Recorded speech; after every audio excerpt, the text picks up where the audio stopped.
Yo, people, what you telling me? We're back again. Footy Talk settings. Matisse is in the building. What are you saying, bro?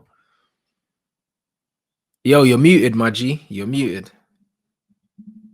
Yeah, there we are. I forgot what day it was. Sorry, people. I didn't even know it was Thursday, fam. Nah, it's calm. Schedule back in order. Nah, it gets like that, bro. It gets like that still, bruv. We saying, bruv, the chat. I haven't seen it, but the chat saying that Chelsea is signing some asylum seeker from Brazil or something. I don't know. Like, what happened? Another Brazilian's coming in. Another one. To be honest, I don't know a whole lot about these guys that are coming in.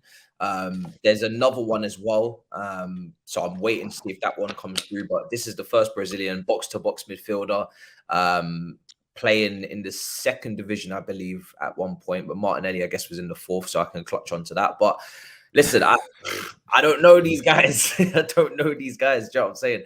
Everybody on Twitter is now an expert about these people, and is that connected to your new director of football that you brought in? Yeah. Well, we just brought in, I think Ravel from some German brother or something. I'm in it. Yeah, and the recruitment team, I'll give it to them that they're actually seem to be compiling a proper recruitment team now, because before it was just Marina and Petr Cech. This is like global head of transfers. We got now director of football, loads of people. So I'm impressed. But yeah, paid 20 million euros for a Donny in the second division in Brazil. Ain't that a bump? Well, from what I was reading is that he was trying to get them promoted. The team, I think, I can't remember, Vlasco or something. I don't know. Some team they're trying to get promoted, and then they didn't get promoted. So I think this might have been last season or something. But yeah, Andre Santos is his name. Apparently was wanted by City and Newcastle. They got nice kits. That's what I know. I don't know. I don't know these guys though. I don't know these guys, man. Another 18-year-old. I mean, listen, he's Brazilian. He must be good, innit? That's the rule. If you're gonna go and get a wonder kid from Brazil, usually they end up going to Real Madrid and Barcelona. Yeah, facts. So we'll see. Facts. Yeah, we'll see what happens. No, fair play. Do you know what I mean? So I don't know. We'll see what that is, bruv. You get me? Shout out Deluded in the cut. What you telling me, bro? Don't know. Yeah, bro. Man's talking about Chelsea's new signing. Another little Brazilian or something like that, bruv. Man said second division. Fuck these football manager wonder kids, man. Fuck them all. The minute they sign for Chelsea, they shit, man. Fuck all of that, man. We're back to the Premier League, man. The pagans are there now. Man said Kennedy 2.0 and that, bruv. Literally, he's dead, man. He's dead. Is he Brazilian? Check the passport, man. He's VD. I've never seen him in my life. He's VD, man. I swear that Emerson left back was Brazilian as well, that you man signed. Yeah. Really Brazilian brothers, man. Yeah, but we've had Brazilian. We've had. It's only Alex is the only Brazilian that kind of half done a thing for you, man. No, David Luiz. To be fair, David Luiz. He's Bandilio as well, man. Yeah. He's a scrub as well, blood. Alex Bray scored that one free kick that man will live with forever, blood. Yeah, he's getting dust still. Ramirez as well. Fucking hell. Ramirez. Man said Ramirez was from Venezuela and that. Yeah, I think Kenya, man. I can't lie. Yeah, Oscar done his thing and then went China for that check in it. So have to respect it. Have to. Yeah. So I don't know, bro. So now it's gonna be a mad thing to see what Chelsea do with their new DOF now. Second half of the season coming. Chelsea is looking mad for you. Obviously, your striker's out. What's his name? Yeah, bro has done, bruv. Like he's done for the foreseeable. You man. The brother you brought in from Molde, someone said that you lot are loaning him out or something, the striker. The Fofana, yeah. I mean, yeah. I would assume he's been another shit Fofana, brother. Fuck you know. And then the other Fofana got injured again or something like that. That man there shit, fam. Yeah. you man are going through it, Matisse. Yeah. I mean, the season ain't even re-kicked off yet, and I got 2 injuries, 2 signings. Bruh, it's wild. We're trying to build some sort of under 23 super team, man. I've never seen so many young. I mean, we already signed Carney Chukwuemeka from Aston Villa, Amari as well from Mother. So it's like the amount of midfielders we're signing, to be honest, is a bit mad, and I'm not really sure. I mean, maybe it's a fight to the death, see who makes it. Do you know what I mean? But it seems to be the model that we was going on with Emanalo when we signed like De Bruyne and Salah and Courtois, and we had that Belgium influx, Hazard, both the Hazards, all three of them actually. I think we were just buying all the That's talent. part of the contract, though. Don't get Yeah, twisted. you got to be be My man said the money coming if the man them are coming, bro. Where you scouted all three of them, allow it.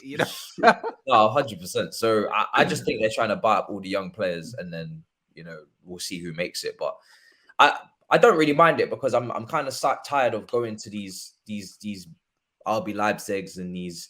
Fuck all of that. Spending 100. No, but you imagine you're spending 100 million for Vardy. No, forget that. You're spending 100 million potentially on Enzo Fernandez now, Liverpool, and they cost him 10 million euros, literally 5. Yeah. But that's something all the Prem clubs are fighting against. You have to buy these men before they're there, bro. Or it's peak. Liverpool aren't going in for Enzo. I thought they wanted what's his name? Bellingham. They can't get both of them. Their money ain't long like that. I do want midfielders for the person in the chat, but we need a DM. This is another box-to-box midfielder. We've signed about 3 box-to-box midfielders, so there's still no DM. So you man need specialists, man. You love to sign these guys that can do everything, but they're not really one thing first and then do the rest. For me as an outsider looking at it, still. Yeah, we'll see. We'll see what these. I mean, man said, did you want midfielders, Matisse, bro? What's going on at your club, fam? Same as where we left off. No win in 5. Lost to you, though, man. Lost to Newcastle. Lost to Brighton. Drew with United. Drew with Brentford. No win in 5. Dwindling around in some 8th place position or something. And we got Bournemouth next at home, so we have to win. There's literally no excuse, there's no other result that we can take. We need to win this game. But to be honest, I mean, my eyes are all on the January transfer window. I think whoever takes it seriously and whoever doesn't, it will show in the end of the table results. So we'll see what happens.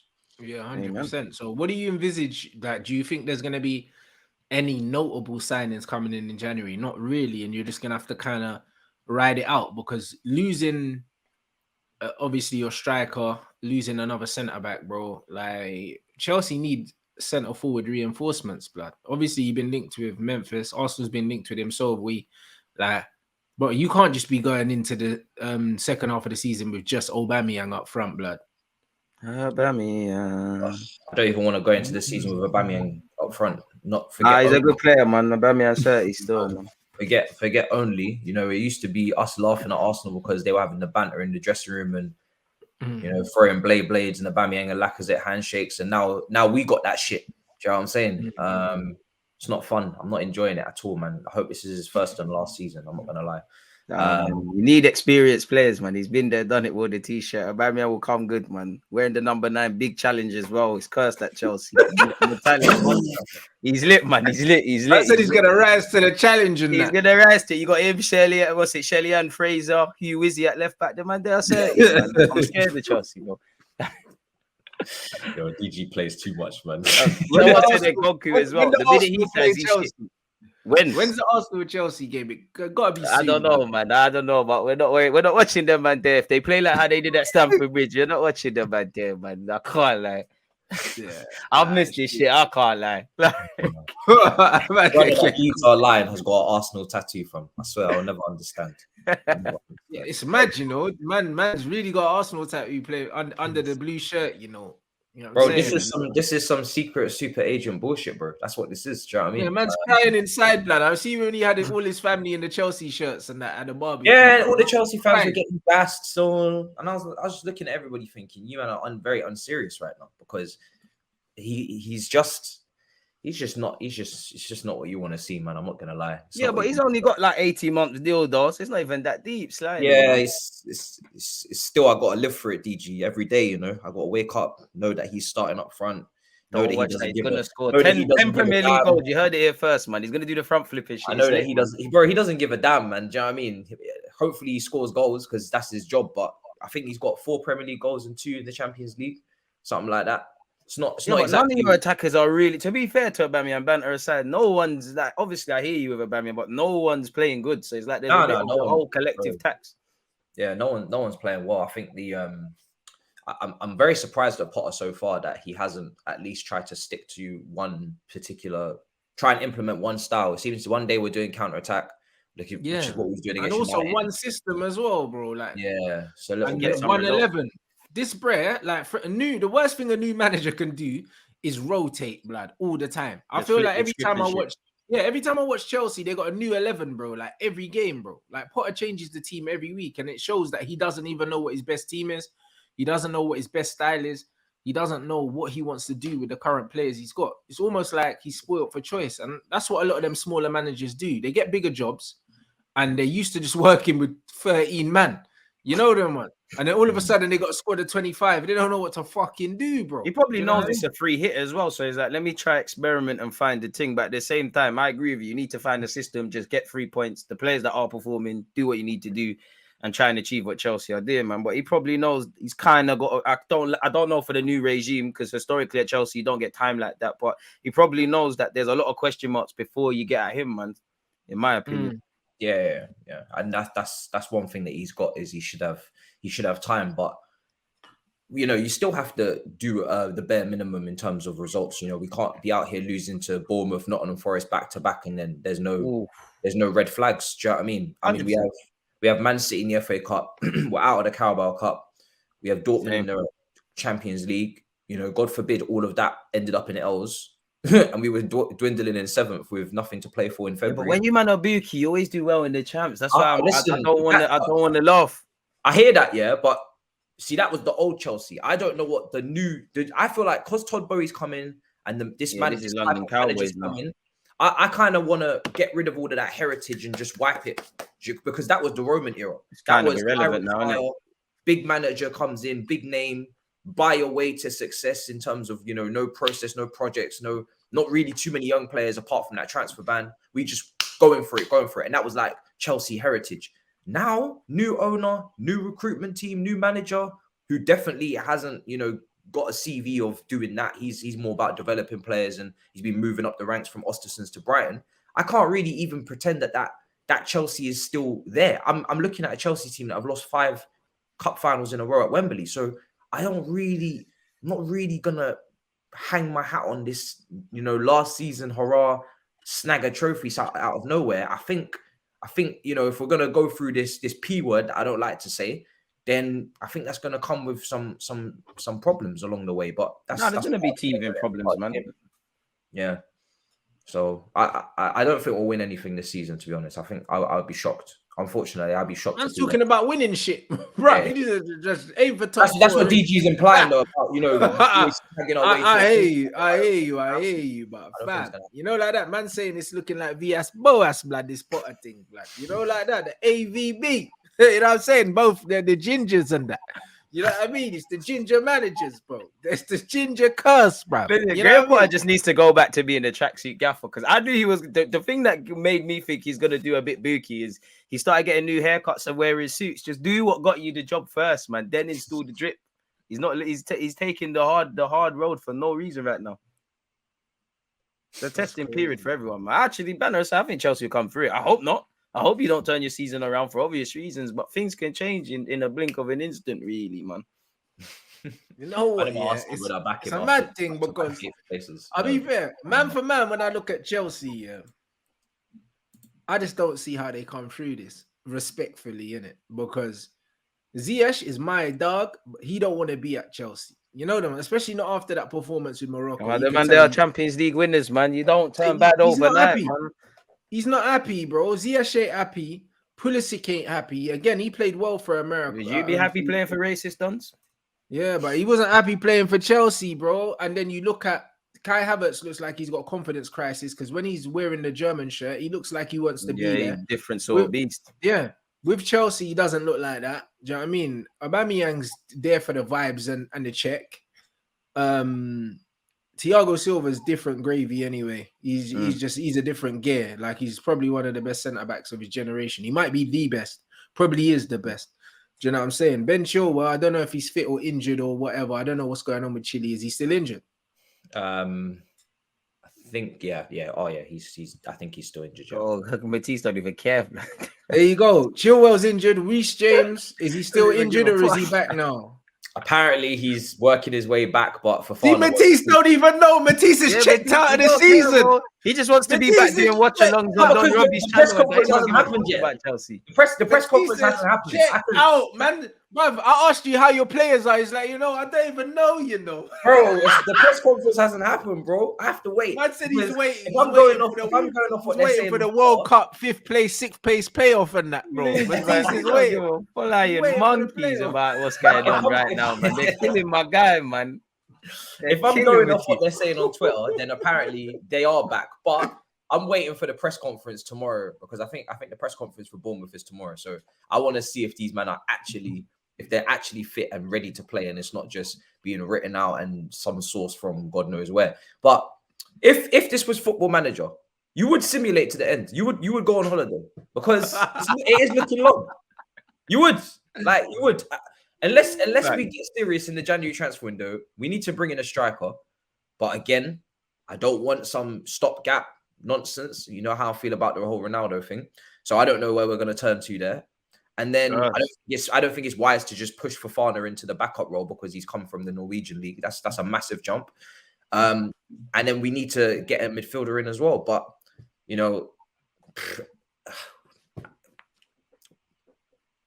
I don't know.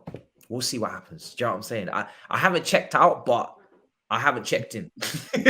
I'm still in World Cup mode. I hear you. I hear it. World Cup mode, man. I heard that Inter ain't signing him and they're sending him back to your ass, blood. So what are you going to swear down? Lukaku's back. Yeah, he's coming back because you're like. I love this game. Ones where apparently with Lukaku, it wasn't obligation to buy. They're not gonna buy him. And what are you going to do? Loan him out again? Or are you going to play him? Because after the way he dished you, man, it's kind of... Can't really take man back like that. Oh, no, I don't want him anywhere near this club. No. He needs to leave. Even if they have to release him, bro, he has to go. He can't come back here, fam. He can't come back here. No chance. I'm genuinely not watching that. He could be like a new sign. You never know. He is Premier League proven. He has got something to offer. No. No. You're not having it, no. Everyone deserves a second chance in life, man. No, not in this life. No, not in this life. Different life. It's peak. I can't even lie. Obviously, tonight is Man City thingy. Man City Liverpool. And then obviously we got the cup draw. Next week, Arsenal have who? Who's got Brentford? Is it Chelsea or Arsenal? Yeah, man, we got West Ham on Boxing Day. Oh shit, West Ham. That's not an easy game, blood. Not easy, and they're kind of fighting for form and things. And as you lot both know, form goes out the window, innit? Because we've been off for a month. So yeah, we got a tough run of games, man. We got you lot, we got Spurs, we got Brighton away, we got Newcastle. It's put up a shut-up season, man. And this is the time now when I was telling Arsenal fans, it's great. We've worked hard in August. We've got up to this point, but you can't draw conclusions. I just want to see how this team react to not that I want us to ever lose, but their first loss or their first little negative run of form, because it's not going to be a winning thing every week. And speaking of January, all our clubs need to do something in January, because one love to Eddie and Ketia, but life is not a Disney movie, innit? Like I have complete confidence across a 3-game period. Eddie will score a decent amount of goals, but I can't be relying on that till May. It's a myth, man. It's an absolute. Because man is saying it's 3 months. My man's out, innit? This is so. If he's out for 3 months, pattern something up. I don't want to do like we did last season. Oh, this guy got injured. We didn't do this in January. But these are not isolated problems to Arsenal. You look at Spurs last year. They brought Kulusevski and I think Bentancur, someone else in that gave them a lift. We can't keep crying about stuff. I don't want stopgaps like what Matisse is saying. I don't want people signed for no reason. But get something done in it. There must be in August when you was looking at Gabby Jesus. If that didn't bang, there must have been a next target that you were on for. So make something happen, man. Because actually, I don't even think it's fair to Eddie and Ketia, really, because I can't get onto you if you don't produce the goods, because you can't do the Jesus thing. You don't score goals. You can. All I ask is that you try your best in it, but in life, your best isn't good enough. So, need to make something happen. Whether that's a left-sided winger and you slap Martinelli up front, or you bring in another striker and Eddie does the super sub thing, but. I don't want to hear excuses in May if it crumbles. Oh, this happened, that happened, because we've been down this road and it's not isolated to Arsenal. Injuries are to football managers. Injuries are like what a chef's cutting his hand is. It just comes with the industry. You just have to get on with it, really, bro. Yeah, 100%. Obviously, you man have been linked with Mudryk, innit? Like, if you get him and you don't get a striker, personally, I don't think that addresses your problems. But would you be happy enough with that window? I mean, you can never be too happy in it because I would like Matisse. I want a centre mid. It would make me a lot more confident because then you could flirt with Martinelli through the middle. But even when everybody's fit, you can make a case for a next striker, really and truly. So we need to get on with it. Like my man said, Jesus is a massive myth. You know, obviously he's paid to score goals. He's got 5. That's not enough. But it's everything else he does. Eddie can't do that. Like, so it's a bit of a myth. And again, as you lot know, it's always football is about how good you are at your best, but it's also an element of when things go wrong, when certain protagonists are not on it and things. And as I said, I can't get mad at Eddie because I don't think you should be in this position, really and truly. So I'm more looking at the people that are in charge of assembling this from a technical front, really, because we've got difficult games. Still got to play both of you lot, still got to go White Hart Lane, still got to play Newcastle. And again, even if Eddie is doing well on the pitch but not necessarily scoring, as you know, who comes off the bench to make something happen? So it helps us a bit, but because we need a winger anyways. But I need that striker, man. You know, again, we've been there with Lacazette, we've been there with Aubameyang. Jesus isn't, you know, the most amazing man on the planet, and he's got his own question marks, but he's been a breath of fresh air. I don't want to go back to where it was. So I got all the confidence in Eddie, but yeah, man, it's Eddie and Nketiah, isn't it? Really, like, what more can you say? What about the people saying Martinelli up front and then Smith-Rowe out wide and that? Like, do you think that solves the problem? It could bang, but then you're going to kind of, you know, you've lost what Jesus has. Then you're going to lose what Martinelli's doing off the left wing. So you're kind of losing your ability to score goals. Martinelli's going to have to play a completely different way. And then again, it's a case of who do you bring off the bench? And as for Smith-Rowe, he's back in training, but the club have reiterated from earlier months this year that we're taking our time. He's fit, but he's not ready to start. So you're kind of irrelevant, really. So need to make things happen. You know, the one thing I'll give Arteta is, and they do, since they've come in, they're not just buying dons for the sake of it, but they need to make something happen, because if anything happens to Partey, anything happens to, you know, Eddie and Nketiah at this moment, like with Jesus, it's a problem. And they had to have known this in August. If Jesus gets injured, Eddie. So if you've got all the faith in him, let's hope it works, innit? But there has to be question marks if it don't bang. So we'll be chatting, man. Ideally a winger and a striker, but we're not going to get all of that, are we? That's what I mean. It's looking mad, bruv. It's mad. This second half of the season, all of a sudden, it's just looking wide open. Cause it's looking, as you know, it's a marathon, bro. It's not a sprint. Yeah. Like, too many conclusions are drawn on football. So a lot of narratives to be written. It's looking wide open. Because when you look at it, Liverpool had a lot of players not at the World Cup. You know what I mean? And for obvious reasons, because they're shit. So it's one of them ones where they're gonna have bare man that are gonna be ready for the second half of the season that haven't played. That can either go for or against them. Do you know what I'm saying? Like, they're going to be well rested. I'm not familiar with the friendlies and stuff that they've had because I haven't. Diaz though. Yeah, same. Yeah, Diaz got injured again though. Yeah. That's a big miss because he was probably their best player. Definitely their best attacker. Yeah, and then City had the most players at the World Cup from the Premier League teams. Even though they played shit, they were all there. So it's one of them ones where I don't know when they come back. Do you know what I mean? I don't know when they come back. I don't know how long they're given, because I see obviously Mbappe went straight back to training. Then Neymar and Marquinhos went back, I think, yesterday. And Brazil got to the quarters. So I think everyone should be kind of coming back for Man City next week, I would assume. Do you know what I mean? So it's going to be interesting to see how strong they go straight away. Haaland got a rest though, innit? So Haaland got a big rest, bro, and he's chomping at the bit, bro. Like, man was saying that he was saying, he's bored, blood, just waiting for everyone to come back, blood, so he can just mash work. He might just be on demon time. Like, they just put him back in his box and left the charger in, man. He's ready. That's it.